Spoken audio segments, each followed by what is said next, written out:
on behalf of Professor Joanna Pawełczyk, the Dean of the Faculty of English, Adam Mickiewicz University, and myself, I am welcoming you to the second in an invited lecture series on qualitative methodologies at Adam Mickiewicz University. This time, with the second lecture, we are very proud to be hosting Professor Anna de Fina of Georgetown University. As you may know from the introduction, Professor de Fina received her degrees from universities all over the world. One of them, an MA in linguistics from Escuela Nacional de Antropología e Historia in Mexico, an MPhil, a Master of Philosophy in Linguistics from Cambridge University, then a PhD in Linguistics from Georgetown University. Ever since that time, she has been a very outstanding scholar in those disciplines, in anthropology, ethnography, linguistics, and currently Professor de Fina is a professor of Italian language and linguistics and chair of the Italian department. She's also affiliated faculty with the linguistics department at Georgetown University. Her current interests, something she has published on extensively, are discourse and narrative, discourse and identity, qualitative interviewing, of course, of relevance to our meeting today, but also very exciting topics like chronotopes, migration, and superdiversity, which we would like to hear very much about in the future. You may know that Poland is currently in a major migration, should I say, crisis. Anyway, very important, almost groundbreaking events in terms of how we think about population mobility. Professor de Fina, just as I said, published very extensively on many articles, many book chapters. I will only mention 11 volumes that she co-authored or co-edited, authored or edited, because that depended on the particular volume.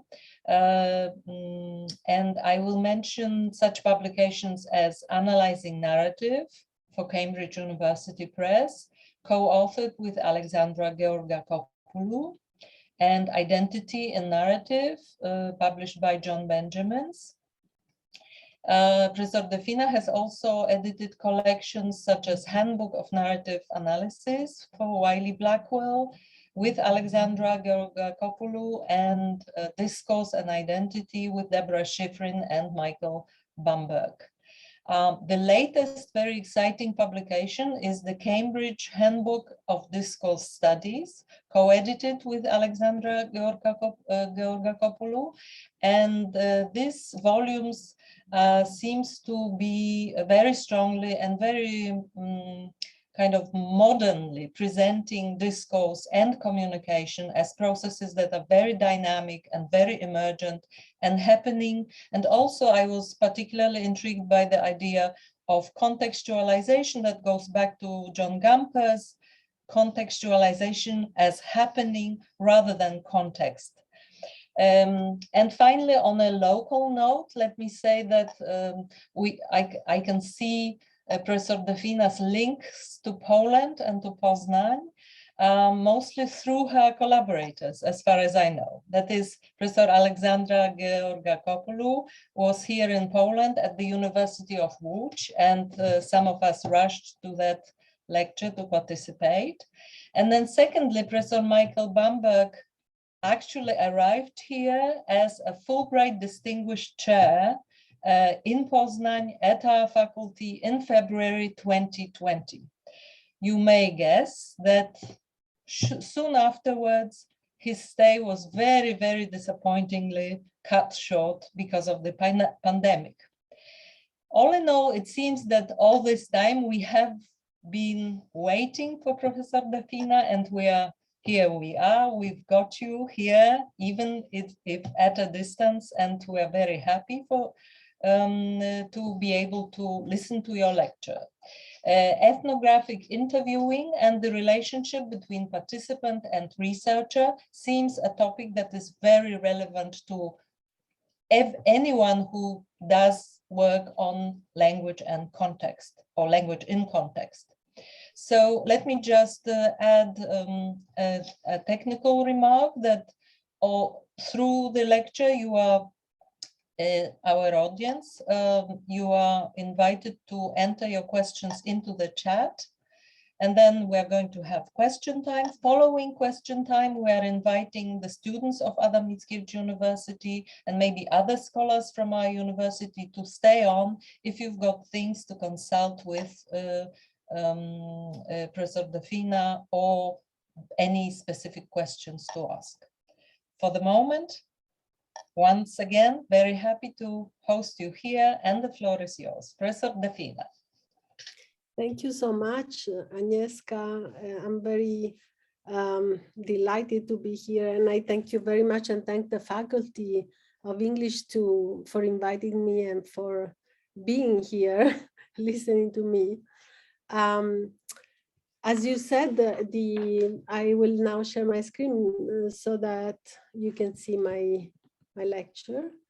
Let me also put it on slideshow.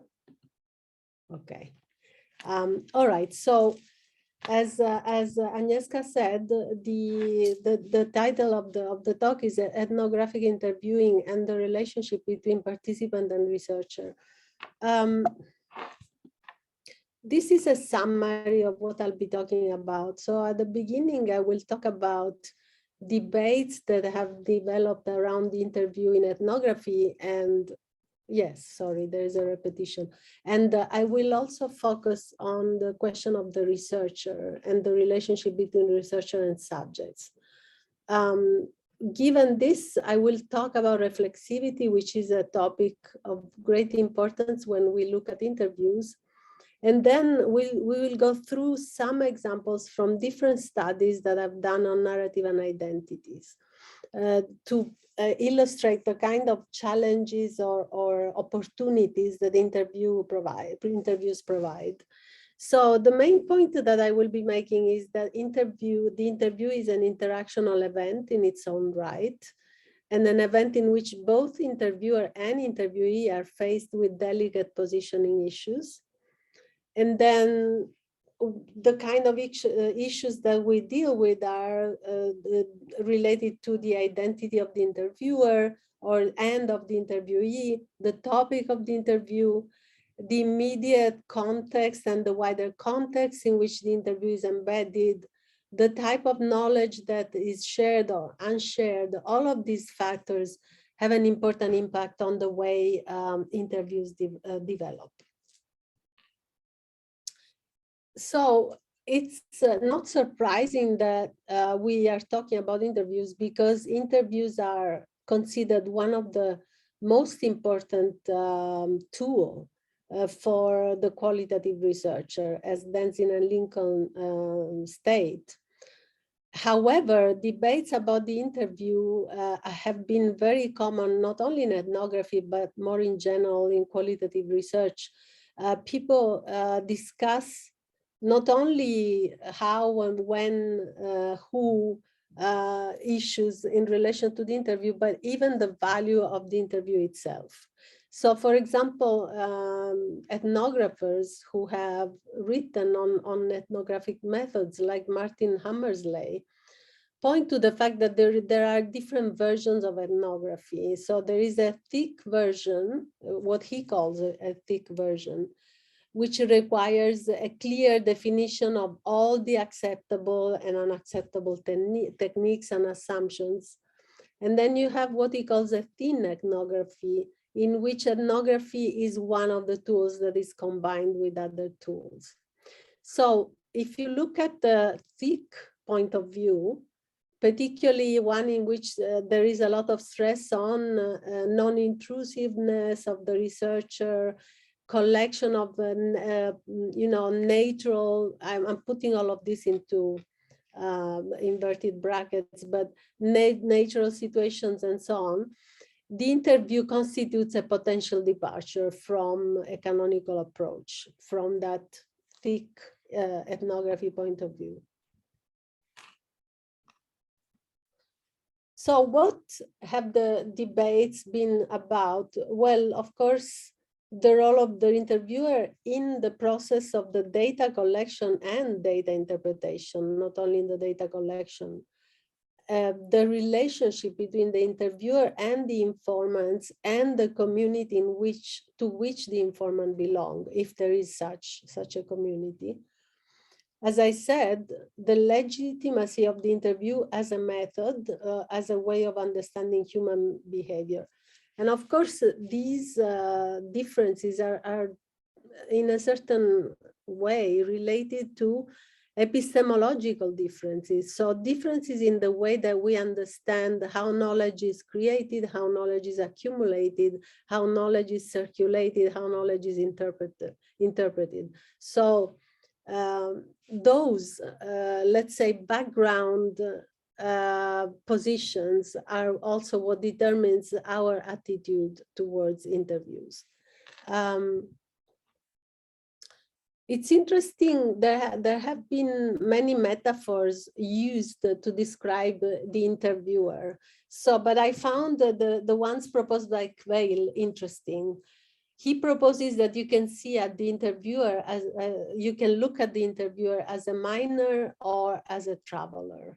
And he says, these two contrasting metaphors of the interviewer illustrate the different epistemological conceptions of interviewing as a process of knowledge collection or as a process of knowledge construction. In first case, the researcher is looking for an object that can be brought home and polished until it comes to light, while in the second case, the researcher gathers experiences that have been constructed together with others, experiences of knowledge construction respectively.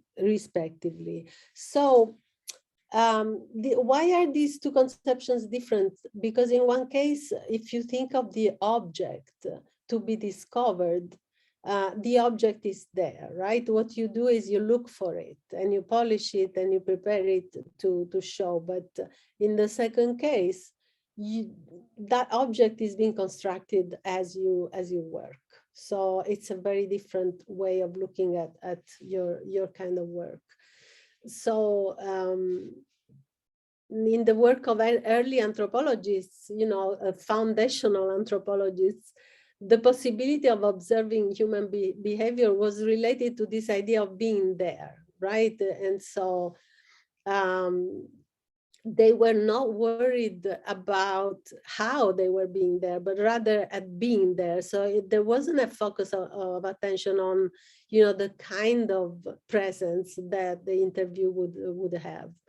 But later, that lack of attention came under fire because scholars point to the many ways in which, as we were saying at the beginning, the researcher is there with their own subjectivity and their own relationships with the interviewees. So there's been, a change also in ethnography with respect to that idea of the participant observer as somebody who is not very intrusive and so on.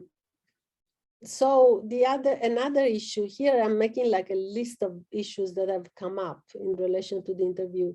So a second issue is whether the researcher should be a kind of voice of the informants or someone who steps out of the field work to provide an interpretation.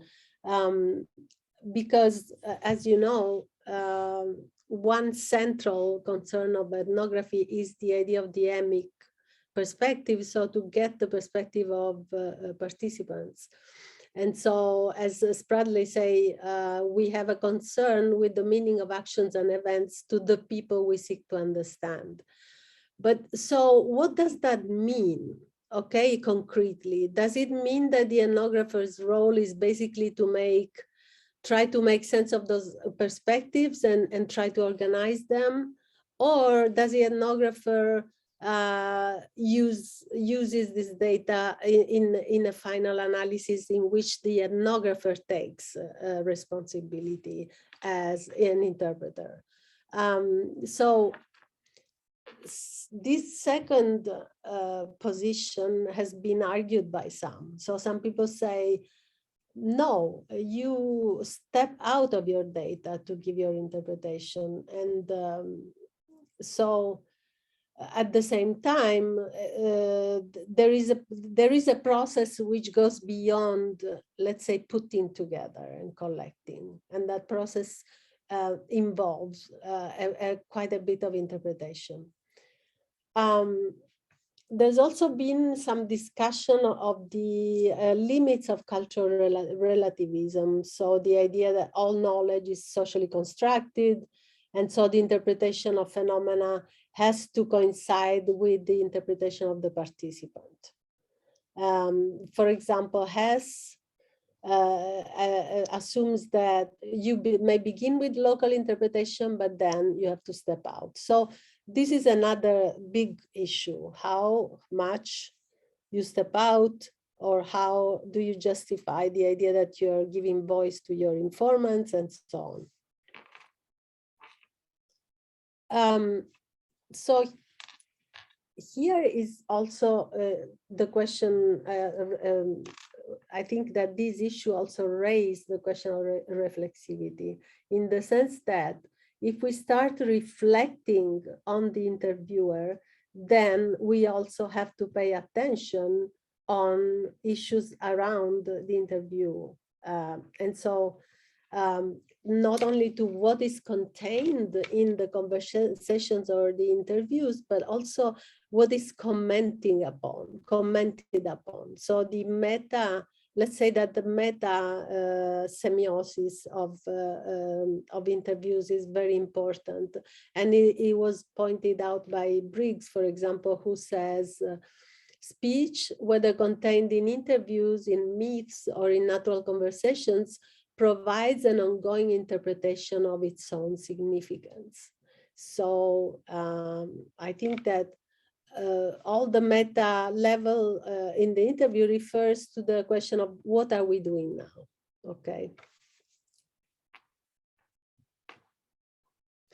So Gilles Copland and Copland say they actually challenge objectivity precisely because they talk about reflexivity. So they say, research that addresses the context as much as the behavior of talk can tease out the ordering, motivational, strategic, behavioral, attributional, and evaluative that interactants themselves impose upon their own communicative experiences, and the ways in which the social practices of talk both are constrained by and themselves constrain goals, identities, and social structures. So notice that it talks about interactants, not only the interviewee, but of course also in our case, also the interviewer or interviewers. So let's go down to narrative analysis at this point and see, how these debates have been taken up in narrative studies. In narrative studies, there's been also a calling of attention on the negotiated nature of interviews. And why? Because there is a tendency, particularly in narrative analysis, to treat stories as if they came out of the blue, in the sense as to treat stories as content to be recounted to the reader or the listener or whatever, and not to focus at all on the negotiating part of the interview. Of course, I'm not talking about scholars who have dealt with positioning, or we'll talk about positioning in a minute, but I'm talking about a general, very general tendency that is present in narrative studies. And so Stories are not just sequences of events, but interpretations produced and negotiated in specific context. And that's why it's so important to regard the process of storytelling as always involving the story world and the storytelling world. The story world is where the story is negotiated. The storytelling world is the world of the story. Of course, there are many other contexts and scales that are involved, but at least we have to regard these two levels as very important. And in fact, that's why positioning theories do. As you know, I'm sure those of you who have done narrative analysis have looked at positioning as one way of capturing that interactional element. So positioning analysis demonstrates this kind of production of stories within the interview, because Bamberg proposed 3 different levels of positioning. One is how the narrator position characters within the story world. The second is, and that's the important one for us, how the narrators position themselves in relation to interlocutors. And then also how they position themselves at the third level in relation to mainstream discourses, ideologies, shared or unshared, well, shared certainly ideas and positions. So I think that level is very important. Okay, so this is I just wanted to give you some background on these issues before we look at actual instances of interview communication and what they mean, what they tell us, and why they may be useful to analyze for a qualitative researcher. I'm presenting different projects. Especially the first 2 projects were not fully ethnographic projects because they were projects with immigrants who were undocumented, and so there was no, let's say, community that you could observe directly. So we used interviews. I'll talk about this project a little bit. So this was a very initial project I did with the undocumented Mexican economic migrants in the US, where I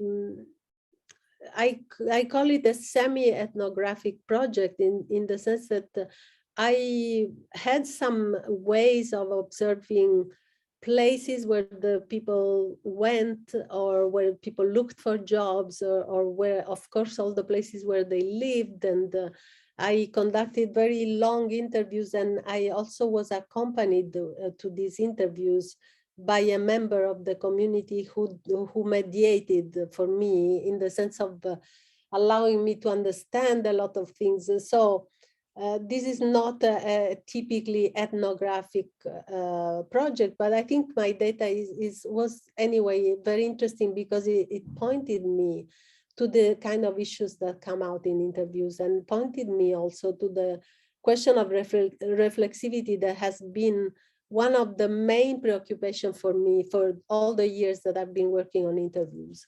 So the interviews were conducted with 14 undocumented Mexican economic migrants aged between 20 and 50. 9 were men, 5 were women. All of them lived in Maryland, which is near Washington, D.C. Interestingly, most of them came from the same village in Mexico, and they lived in houses that were not too far apart, and often they actually knew each other and visited each other. So the interviewees belonged to different households or domestic groups. And so sometimes I interviewed individually, sometimes couples, and so on.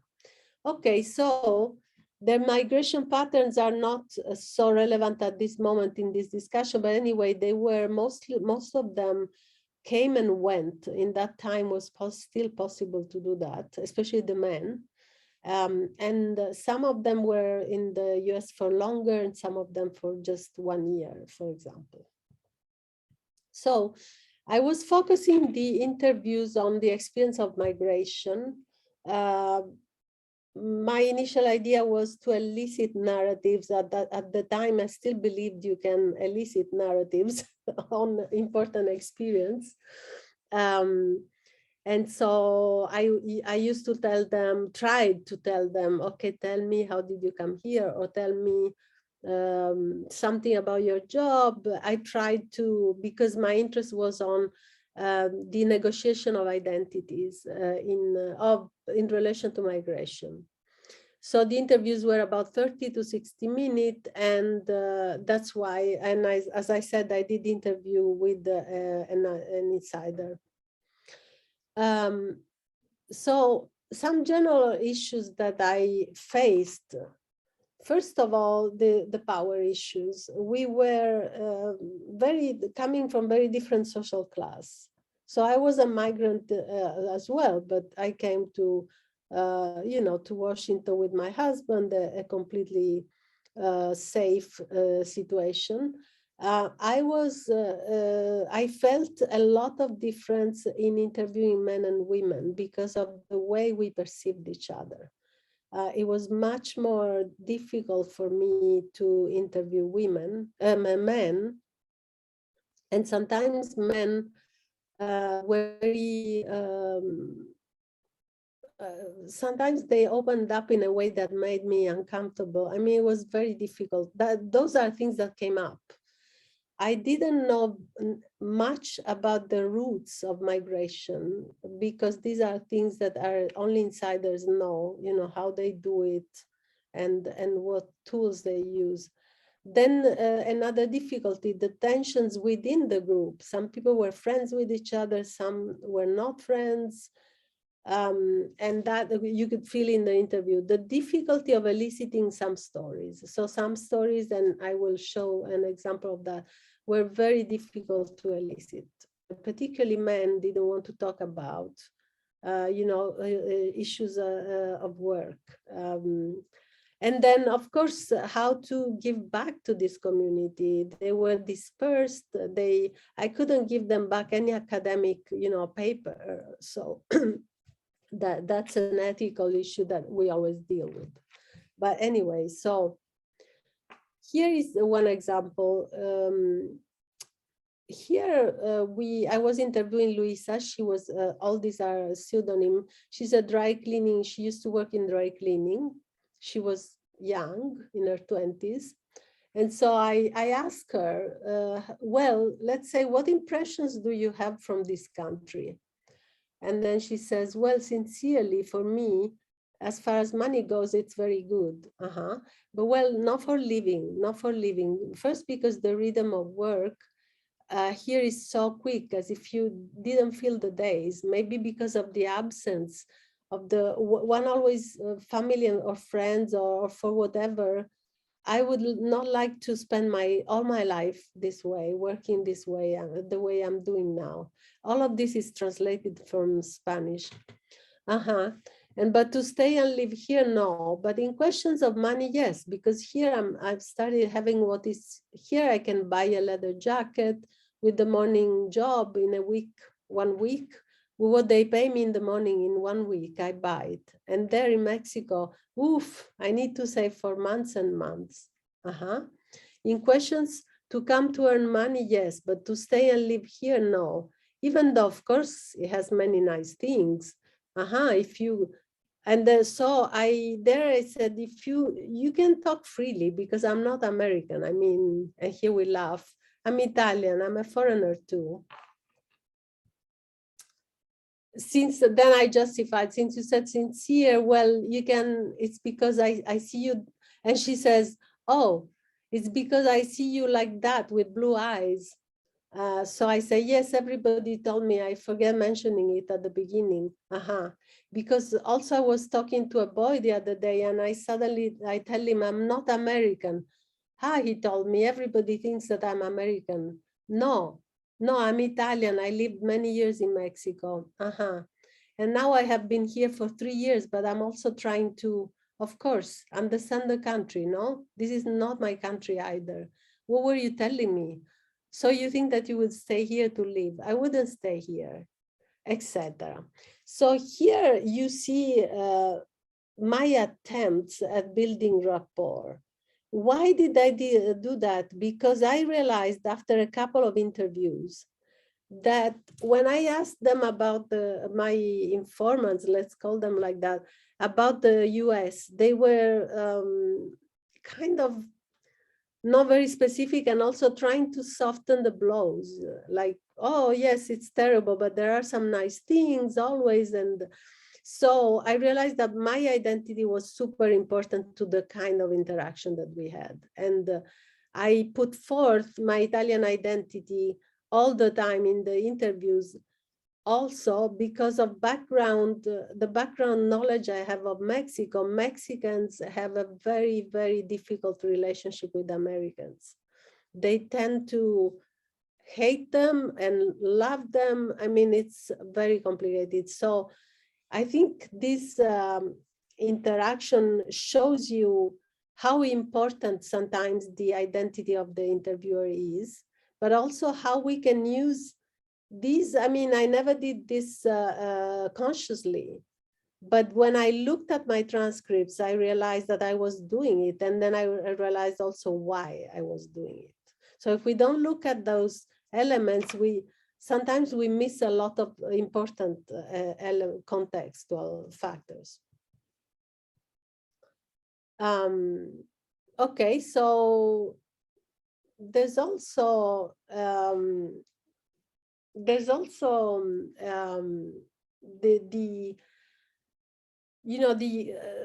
unspoken negative connotation of being undocumented in the US, which makes you the need to create a rapport particularly important, because undocumented migrants feel always criticized. They are always defensive, very defensive about being undocumented, and therefore they will put forth a lot of justifications why they are there and that they're not hurting anybody and so on. So again, as you see, there are personal issues, but there are also social issues that weigh very much on the interviews.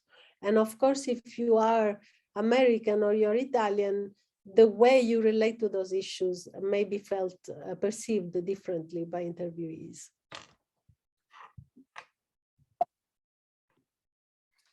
Okay, here, another thing that is interesting is, okay, the kind of expectations that people have, you never realize until you see it in these in these negotiating exchanges, that people think that there are things that you want to know, or that there are orders in which they should tell them, or whatever. They have expectations about the interview, and very rarely these expectations come out in the interview. And again, it's a kind of a precious moment when you get them.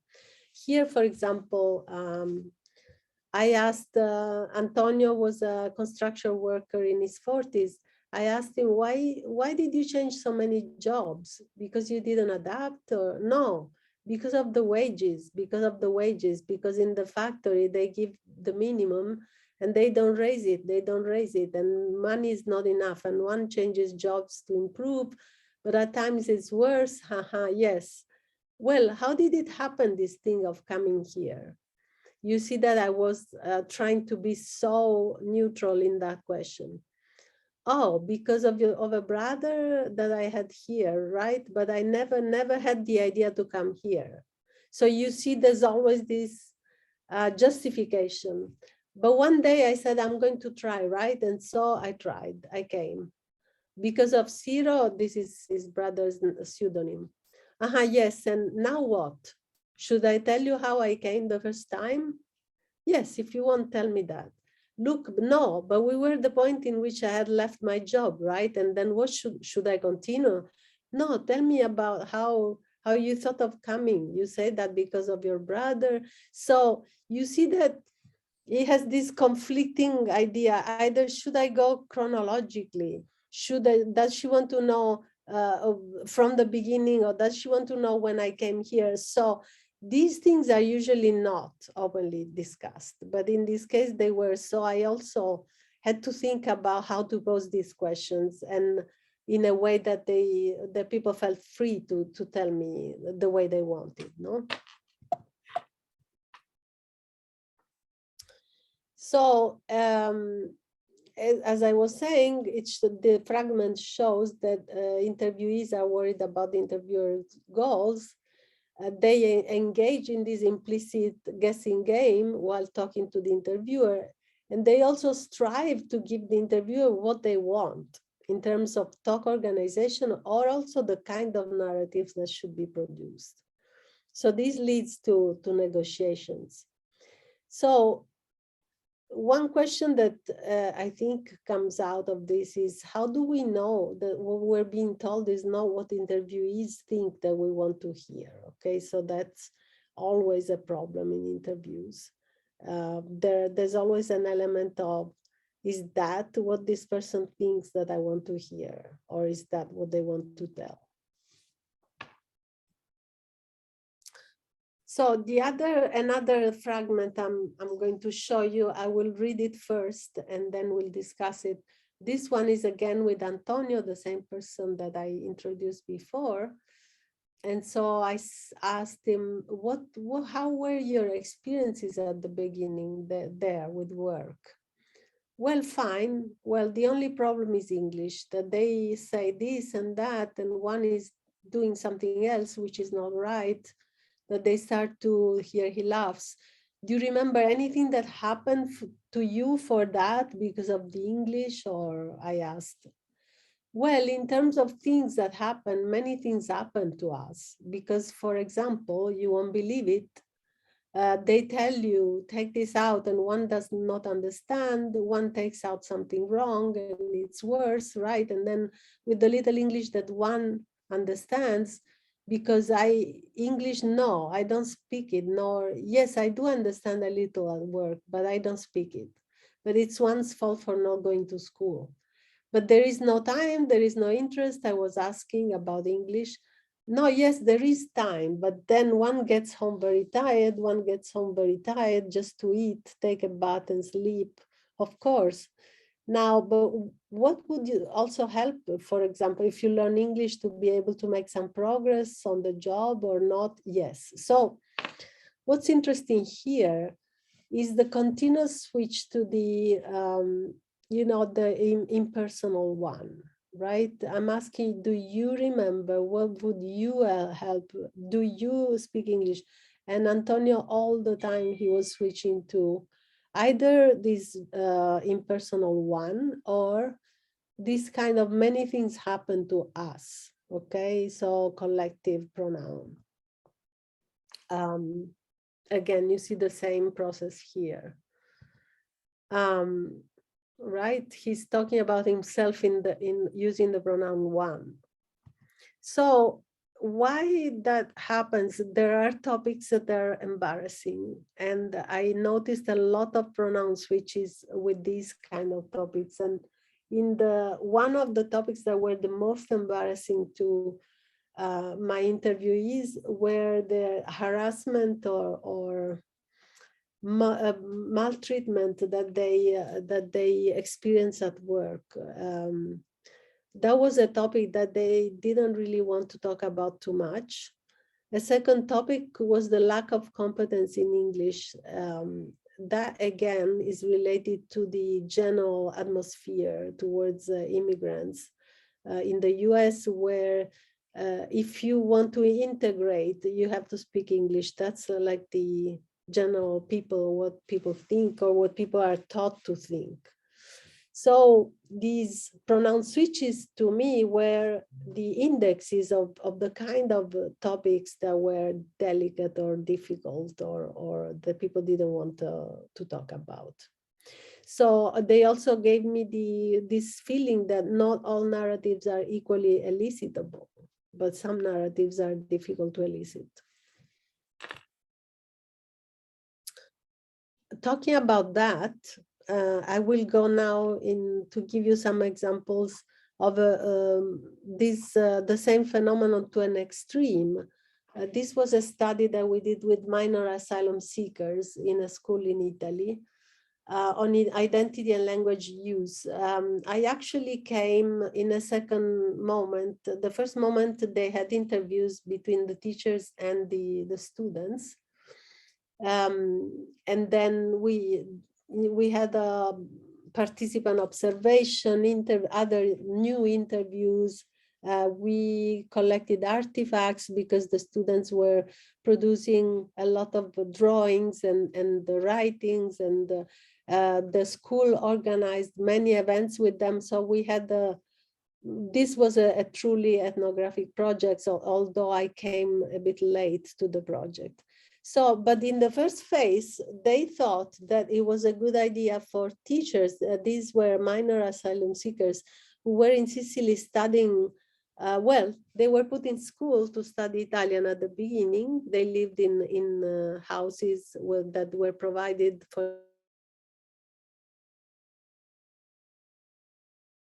So the school where we were doing the research did a lot of activities with the students. Can you hear me? Because it says that my connection is unstable. Yes? Okay. And after a couple of months that they were going to classes, the teachers themselves conducted some interviews with them in order to ascertain not only and not so much where they came from, but also, you know, the languages they spoke at home, and a little bit of their trajectories. And so here you have an example of one of those interviews. So the teacher asks this youth, well, I can't tell you much about them because these were, well, at the time they were minor asylum seekers. So he was asking about his parents. And so the interviewer says, no, I mean your parents. And he said it in English because there were also some issues with language, with the speaking Italian. And so Yara, let's call him Yara, said, oh, my parents, my mother is old, my father died. And so the teacher says, your mother is old. Yes, old. And your father? So he didn't hear what he had said. My father died. He died. So here the teacher is completely speechless. He stops and then he says, oh, I understand. And then he doesn't know what to say. And then he goes into you. What kind of trip did you do to arrive in Italy? First Senegal, and then so Gambia, Senegal, and then Mali, Burkina, Libya, Italy. And how long did the trip last? 1 month and 3 weeks. 1 month and 3 weeks. So as you see here, this is just a small abstract, but as you see, there is very little, the answers are very minimal. And you see a very, this problem of getting minimal answers and no elaboration whatsoever in many of these interviews. And what happens is two things. One, the issue that I was talking about before, you know, people don't want to talk about certain things, and particularly minors do not want to talk about their struggles to arrive in Italy. That's one problem.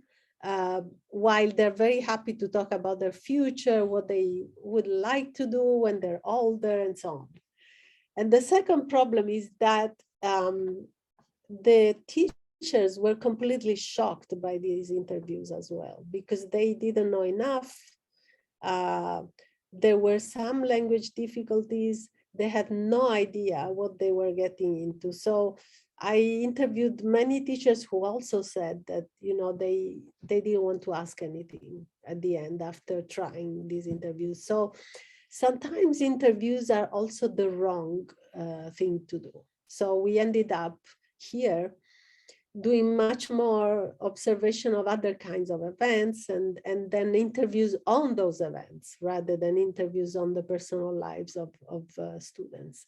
And then we developed the whole idea about reciprocity, which I won't go into, but I think it's also something very important that, you know, there has to be a reciprocal relationship sometimes of respect and also of giving for people to talk to each other really, no? Oh yes, this was the second part. That it's interesting because the teacher asked them from Libya. In Libya, how long did you stay? And then Yara says maybe 3 weeks. And then the teacher says 3 weeks in Libya. How did you get from Libya to Italy? And then Yara doesn't understand. In Italy, yes. How? With the boat? With the boat, yes. You see the minimal answer. How many people? 95 on the boat, yes. And can I ask you, were you afraid in this trip? And then Yara smiles, of course, and he said, afraid a bit, yes. So you can see how afraid is not the adjective to describe what these kids go through, no? And the only response is the, you know, lack of communication. So as I said, here, not only do you have difficult topics, you also have lack of knowledge, even if these are teachers who know the students theoretically, but there is not enough. And also lack of sufficient rapport to be able to carry out interviews. This is, I think, my last example, maybe. This was another study where this was exclusively conducted with the interviews because we were interested in language experiences among Latin American migrant workers in our area, in the Washington area, and particularly workers who were house employed. So the participants were from very different countries, different ages, but they had all lived in the US for a while. Some maybe moved back, some came back. And most of them worked in private domestic spheres, cleaning houses, as I said. And we did this interview through personal contact, so through snowball sampling. And we did interviews in private homes or in cafes, and as I said, our main interest was on gathering in understanding the linguistic issues that they went through. Okay, so here is an interview that was conducted with Rosa, who was Bolivian and worked as a nanny. Okay, so question, do you live in Maryland? No, in Alexandria. Yes, it's a little far away, isn't it? But schools are better. Schools in Fairfax are good, but there are some, well, in my daughter's school, she was saying there are a great deal of, well, there are many Hispanics, I believe, and I don't know if it's for this reason, but in this school they found gangs. That makes me very scared, and I'm always talking to Lourdes, another synonym for her daughter, and I tell her, what happened? Mom, I'm telling you that are there many Central Americans in this area? That's it, that's what I asked. Are there many Central Americans in this area? That's it, she said, many Central Americans. That is terrible for us because there is no, I said, there are families broken by the war. For them, it's normal to fight. For them, it's normal to attack each other. For us, no, I'm not used to that. And Lourdes even less so. So she's always afraid. And I tell her, calm down, calm down. If you do not mix with them, you're going to be fine. You go on studying, don't get mixed up. So what we see here is another important issue, which is the issue of ideology, shared ideologies. Okay, so here, as you notice, she was talking about Hispanics, okay? And immediately after I said, are there many Central Americans in this area? So there is a shared perception that I didn't realize until I looked at the interview, that if there is a trouble, it's Central Americans because they are the one who do, gangs. And basically I give this possibility to the interviewee to develop that argument that, you know, it's all the fault of the Central Americans who are in the gangs and so on. So independently of whether, you know, I'm not putting here discussion on whether it's true or not and so on, but what I'm driving to is that many times the interviewer has ideologies and ideas that are not conscious, but that come out. And those ideas may be shared or unshared, but they certainly give the opportunity to interviewees to develop similar arguments, for example, or to contrast those arguments. But these are not, there are very few questions that are neutral in the interview. Okay, so I said that. You see that she uses it to contrast us as Hispanics in general with the Central Americans as them. And that's all developed from my questions, whether there are Central Americans, because she had been talking about Hispanics. So categories are also pretty important. So to sum up, I think that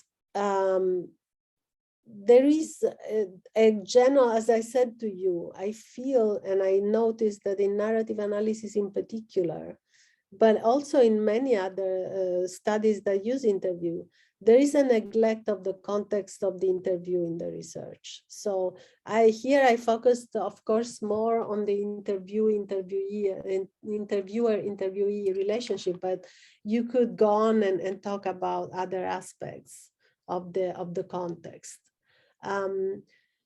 I think that such neglect can have a negative effect on the work of practitioners who use interviews to collect information, because they will take the information at face value.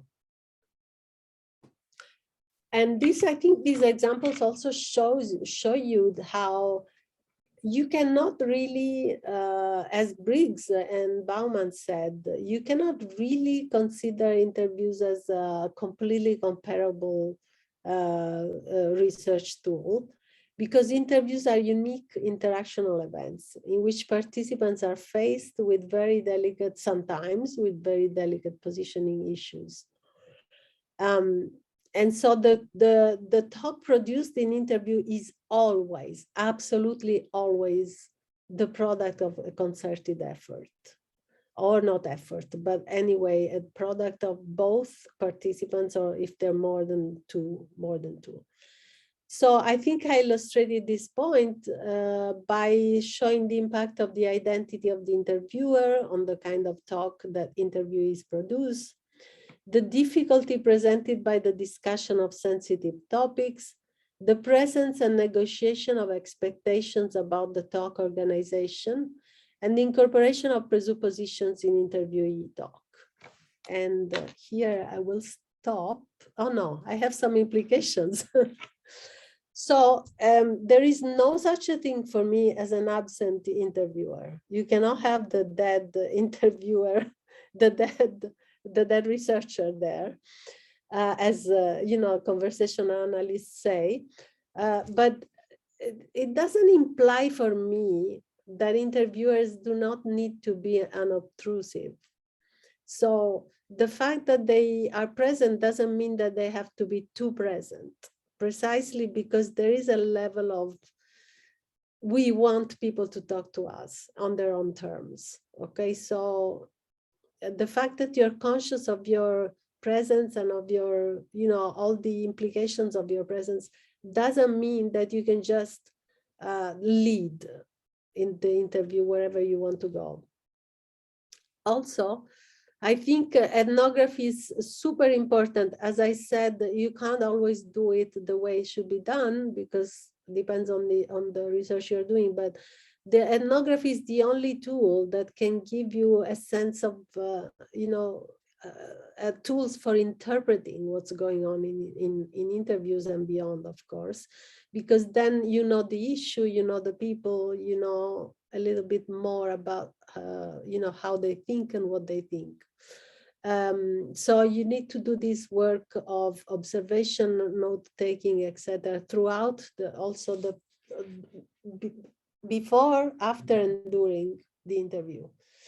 I also think that the rapport building is of fundamental importance. This has been my experience. People have to trust each other. And finally, I think that you have to focus on meta-talk and reflexivity in order to find those important points that can give you elements of important to the research. Thank you. I stop here, and this is my references. And of course, I'm open to questions. Thank you very much, Professor Fina. The chat is now open to questions.